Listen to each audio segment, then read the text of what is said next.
Hello, friends. Do you suffer from asthma? Do you have breathing troubles? Are you tired of carrying an inhaler around and want to stop taking pills?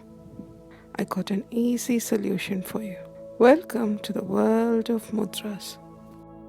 Let's try the mudra that will help you to get rid of asthma. For this, you have to join the middle finger together like that, while the rest of the fingers stay straight. Let me repeat.